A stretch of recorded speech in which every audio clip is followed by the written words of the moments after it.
asked you guys on one of last week's show, hey, should we do a transfer portal grade segment? We got a resounding yes, so here we are. We're going to go commit by commit, all 18 of them, and I'm going to give you my grade for how the Tennessee Volunteers did in the transfer portal in 2026. We're going to start off with the team as a whole, which I'm going to give Tennessee a B, right? Not in the A's, but not as bad as a C, D, or F. It's one of those grades that you take home to your parents, and you'd be like, I got a B. They'd be like, cool. Like, you could do better, but you definitely could have done a lot worse. Like, when I look at Tennessee, I think they hit on a lot of their needs.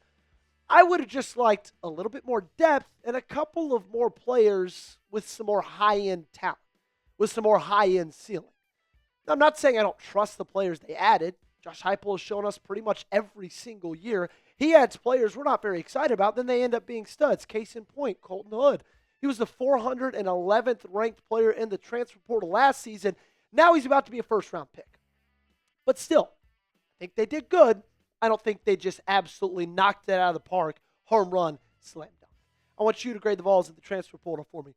A, B, C, D, or F down below in the comment section. It's pretty much wrapped up at this point. We could get some late commits, in the next couple of days or so. But for the 18 that we've got at the current recording of this video, go ahead and give them a grade. We're going to start from the first to the latest. And it all got kicked off with Quay Moss, the nickelback out of Kansas State. And I'm going to give this one an A. Look, I'm really, really excited about Quay Moss. I have always told you guys, leading into the transfer portal, you can tell how excited you should be about a player by how upset their fan base is about said player leaving. And every single Kansas State fan was devastated when Quay Moss entered the portal, okay? He's a playmaker. He's in on every single play across the football field, forces fumbles, gets interceptions. Most importantly, he's a short tackler. He will fit right into this defense, and he will be a day one impact starter. Ori Williams, offensive tackle, I'm going to give this grade a B. Look, you needed a dip into the offensive tackle ranks after Lance Hurd left. You're flipping David Sanders over to the left tackle spot. I just maybe would have preferred a guy with a little bit more experience than Ori Williams has. Only played in 4 games last season, only started in 4 games last season for the LSU Tigers. But I do like his upside, 6'6". Like, this dude's absolutely massive.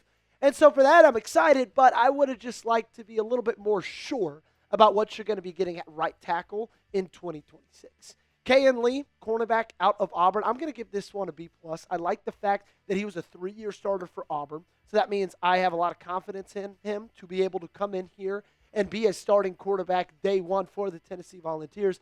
But there were a lot of cornerbacks that were in the portal that I had a little bit higher grades on, that I was a little bit more excited about. Like, there are some guys that Tennessee even brought in on a visit that they weren't able to land that I would have preferred over Kayan Lee. Not to say I don't think Kayan Lee's going to be good, but hey, B+. Pretty solid grade right there, which is exactly the grade I'm going to give Xavier Gilliam as well. Defensive tackle out of Penn State. I love the fact that he already knows Jim Knowles' scheme. I love the fact that he's already played for Jim Knowles.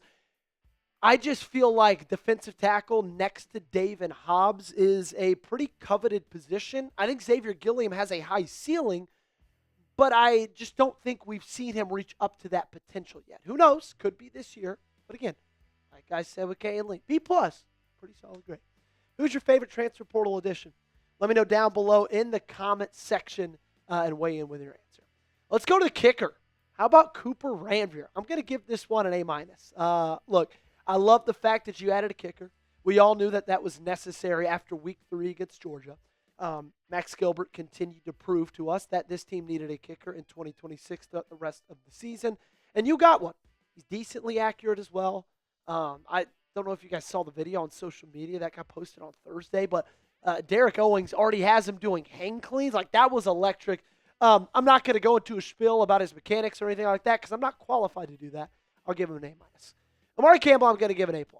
Look, I'm really, really excited about Amare Campbell. This was a guy that when you added him, you thought that, Aaron Carter was not going to come back to this team. Amare Campbell was your new Mike linebacker. He was the new leader of this defense. And I was fine with that. Now, I do love the fact that he's going to be paired with Aaron Carter. Like, that's awesome. Our linebacker depth is phenomenal. The deepest position on this team, in my opinion. But Amare Campbell just does so many things so well. He's a short tackler. He's fast. He's good in coverage. What have I said about all these Penn State guys? He knows Jim Knowles' defense.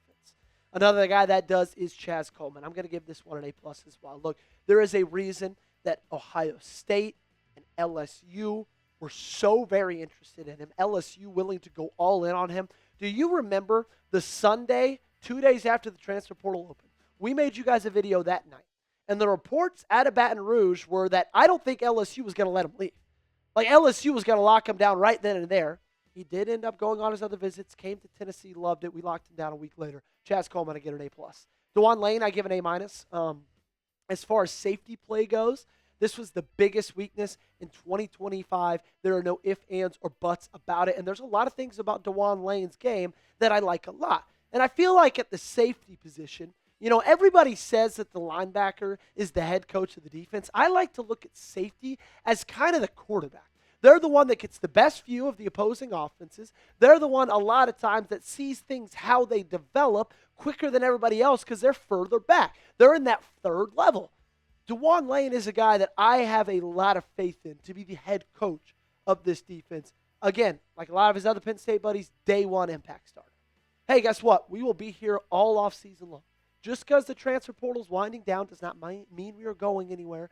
So make sure you subscribe to the channel. Turn on those notifications as well. Real quickly, we do give a shout out to this awesome deal we got going on right now. If you go to chatsports.com/UTBrownT, you can get that brown t-shirt for $21. That's it. I made it super easy for you. I put that link in the comments and description of today's video. So that way you guys don't even have to memorize it. You don't even have to type it. All you got to do is minimize this video, go down in the comments and click it. And you're there, okay? See, I'm getting emotional about how awesome this deal is. Check it out. You need it. I promise you. Chatsports.com/UTBrownT. Blake Howard, long snapper. I'm going to give this an A+. Look, I saw a picture of him on social media with a very, very funny T-shirt on. I'm not going to tell you what that T-shirt said because it could get me canceled. But if you want to go find it on social media, you can. And it's a long snapper. Kind of same with Cooper Ranvier. I'm not going to act like I know the mechanics behind long snapping, just like I'm not going to act like I know the mechanics behind kicking. So I'm just going to go ahead and give an A+. Jordan Norman, I'm going to give an A-. Look, I think that Chaz Coleman has a higher ceiling than Jordan Norman does. With that being said, I would not be surprised one bit if Jordan Norman comes in here and he's this team's best edge rusher in 2026. You lost Caleb Herring. Joshua Joseph is going to the draft. You lost Jordan Ross. You needed edge rushers. Jordan Norman comes in with experience. He comes in and he's already put together a 7.5 sack season just like he did this last year for Tulane. I love his size. Like, got a great solid build on him. He's not just tall, but he's strong. He's heavy. I cannot wait to see what he does in the SEC. TJ Metcalf, same as his safety counterpart. I'm going to give him an A-, formerly with Michigan this last year. Look, I believe that they have made a lot of really good changes in the defensive back room. In fact, Ty Redmond's going to be the only starter in that defensive back room that was a starter late last season. You're going to have two new safeties in Metcalf and Lane. You're going to have a new nickel back with Quay. You're going to have a new cornerback with Canley. I trust TJ Metcalf a lot. I talked to my boss who runs our Michigan Football Report. He's the host of that, James Yoder, CEO of Chat Sports. And he said, look, we were bummed to see TJ Metcalf go. Really hard hitter. He has his highs and lows as all players do, but I think this is a guy you should be excited about. Donovan Haslam, I'm going to give this one a B. I think that there are other offensive linemen that Tennessee would have rather added over Haslam. What I do like what he brings, though, he brings 444 snaps this last season. That's a plus. I just don't know how much he's going to play with, Wendell Moy still in there. Obviously, you got Jesse Perry most likely moving to that right guard spot. So it's an added piece for depth. Maybe he gets to compete for a starting job, but I'm going to give that one a B. Davis Metcalf, I'm going to give a B-. When you added in TJ, you added in his brother Tavis as well. I don't expect much from Metcalf other than just like being a rotational guy. I don't think you should expect much either. Solid player, but not too jazzed up about that. More jazzed up about his brother. Javen Gordon, running back out of Tulane. I'm going to give this one a B. Look, I feel like B was probably the ceiling realistically for any running back targets. Because, like we talked about for the entirety of this, transfer portal season, every single one of these guys came in here knowing that they were going to be RB2. So you weren't going to be able to land a guy that just rushed for 1,200, 1,500 yards. So David Gordon's a B, but I kind of expected to give whatever running back it was a B grade just because the guys who did just run for 1,200, 1,500 yards, they're transferring in to be RB1s at rosters across the country. Trent Thomas, I'm going to give a C+. Out of the University of South Alabama. Didn't do much there. Like, he had a fine season. You lost JVD. I still have a lot of confidence in Brom and in Ethan Davis. But look, like, at the end of the day, did you get a guy in Trent Thomas that you feel like is better than the guy you lost with JVD? I don't think so. Which portal player do you think will be the biggest sleeper? We asked this on a video, I believe it was Wednesday. I want to hear y'all's answer, okay? Maybe it's the same, maybe it's changed. Let me know down below in the comment section. DJ Burke, safety out of Appalachian State. I'm going to give this one a B. Don't think he's going to be a starter, but I do believe he's going to be a guy that you can go to kind of in a rotational role. He'll play every now and then, and when he does get those minutes, I feel like he's going to be a good player, but I don't think he's an impact guy day one. Isaiah Harge, athlete. I'm going to give this one a C+, maybe even a C if I'm doing on-the-fly changes. Athlete out of Colorado, can play both sides of the football, but hasn't really done them at such a high level yet. I think he's probably going to be a help on special teams. For that, I give him a thumbs up. Ryan Staub, final grade. I'm going to give this one a C+ as well. I've been very outspoken about my opinions on the Tennessee Volunteers quarterback situation. I don't think Ryan Staub was ever the plan. Okay, I believe this is a guy they kind of just fell back into, and they looked around and said, who's still out there? Okay, I guess Ryan Staub is. I was always under the impression that if you're going to add a third quarterback after you miss out on Ty Simpson and you miss out on Sam Levitt, I was under the impression just go get a guy from a smaller school that's just been an absolute baller, either at the G5 or the FCS level. Ryan Staub has only really played at Colorado, and he's been fine. So that's why I give him a C+. Not writing him off, but I don't think we should be expecting much of Ryan Staub. That's going to do it for today's show.